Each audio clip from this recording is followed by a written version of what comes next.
Good evening. Welcome along to the inaugural High Performance Foundation Gala. And please put your hands together for Lando Norris.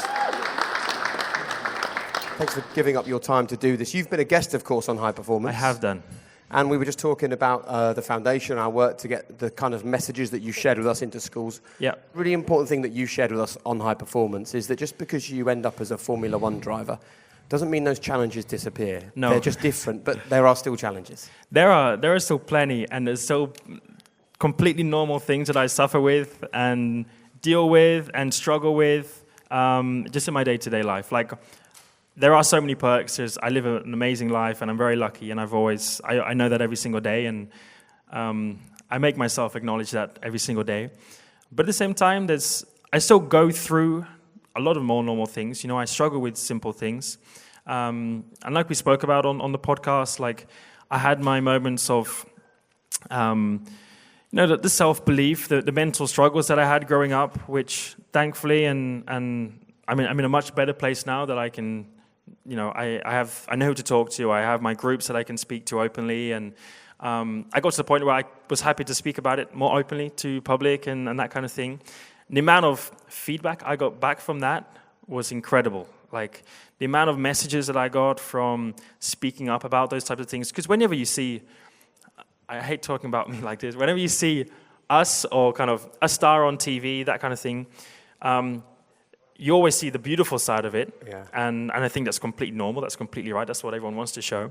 But you don't always see like the personal sides and the struggles and the bumps along the road to kind of get to that point. But I've always tried to be the most just authentic, normal person. Like, all I do is drive this car. The rest of what I do is completely normal, So I can just drive it quicker than majority of people. But it's as simple as that, then I'm still the same as everyone else. Like, I just want to live my life and do what I love and go home, be with my friends, be with my family, do normal things.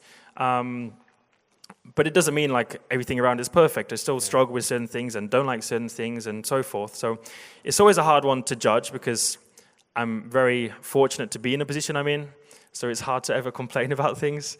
But at the same time, the amount of messages, like I said, I got from people being thankful for me kind of trying to show my normal side of how much I struggled with my self-belief, the doubt I had in myself to be here and standing and driving in Formula One, and was I ever going to be good enough, that kind of thing.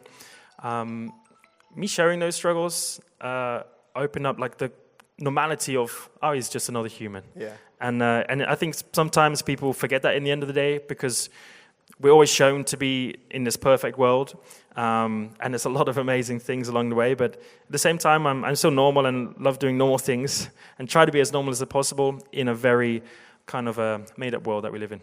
Well, you say, all I do is drive this car. You're very modest. The truth is you drive this car very well. I think a round of applause for the fact that Lando is the latest winner in a McLaren Formula One car. Thank you.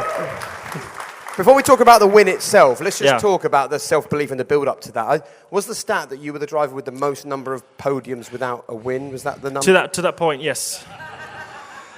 So what's that like then when you're getting close, like so close, time and time again, but the actual win itself somehow evades you? I think, to be honest, I think I dealt with it very well because I was at a point where, that Formula One is not simply all about the driver.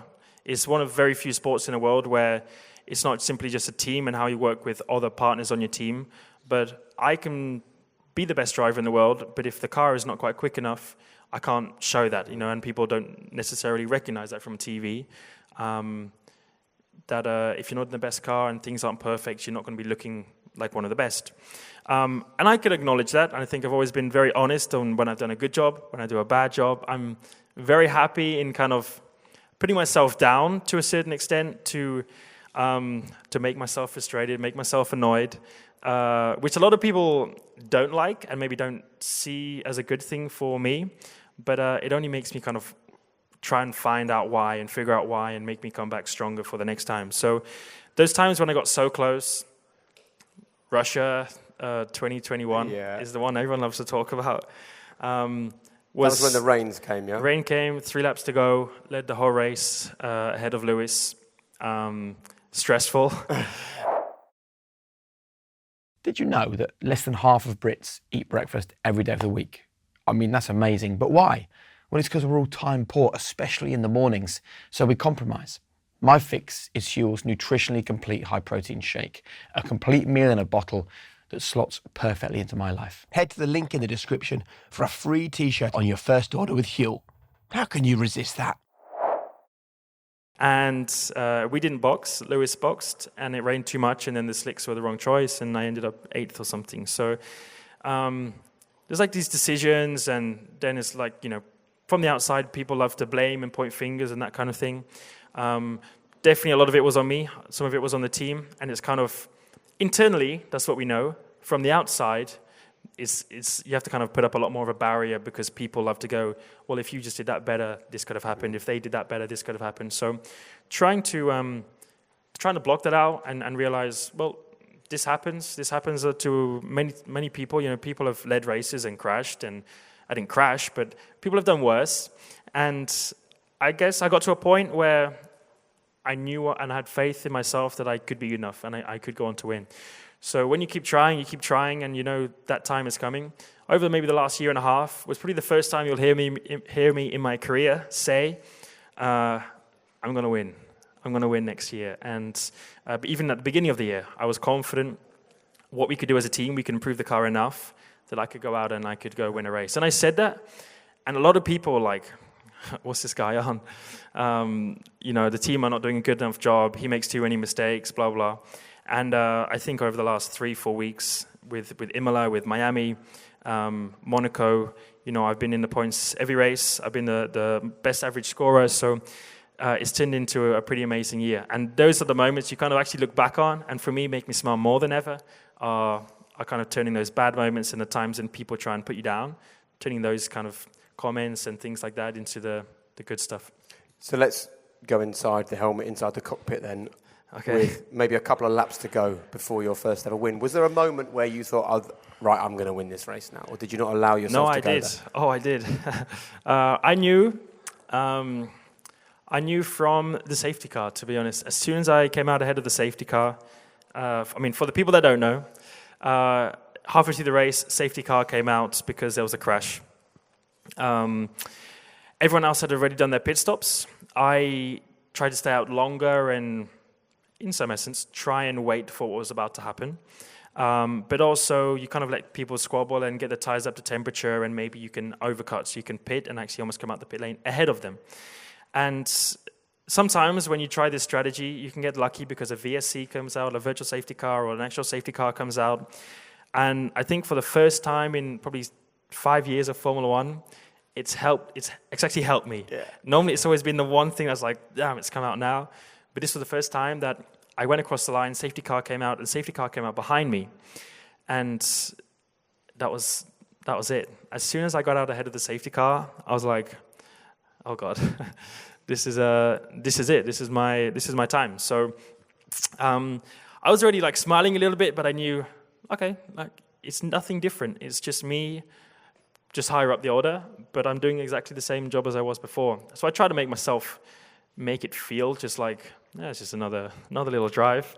And that's kind of what I had to do. So I did that. I had a terrible restart, but I held off Max into turn 1, and from that point on, kind of, I would say cruised away, but managed to get very comfortable and pull away and have a nice gap. And the last 2-3 laps were like the longest laps of my life. I bet.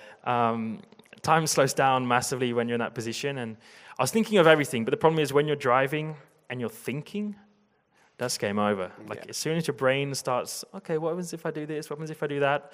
That's not how I think athletes at the top of their sport and level necessarily perform at their best. The more I think, normally, the worse I do.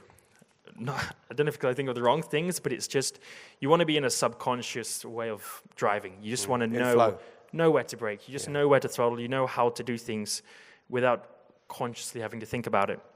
So as soon as I was consciously like, okay, damn, I just need a break here. I need to do this. That's when you actually start to make those little bit more mistakes. But at the same time, I was trying to just enjoy the moment because that only happens once. And I started racing when I was 6 or 7. So it was 16 years of, wow, that's my dream, that's my goal, is to be up there on the podium. And you kind of flash back to all of these moments along the way, from karting to my very first day I remember on a track, to driving around at home, just around some cones. Like I remembered all of it while driving. And that's kind of what puts a little smile on your face. And then I was like, now what celebration am I going to do? I don't want to embarrass myself. So then I had to kind of think of that. And then it starts to kind of speed up again. But it was amazing, just because more of, you know what went into it. And that's what makes something, that's what achieving something like that makes it so special.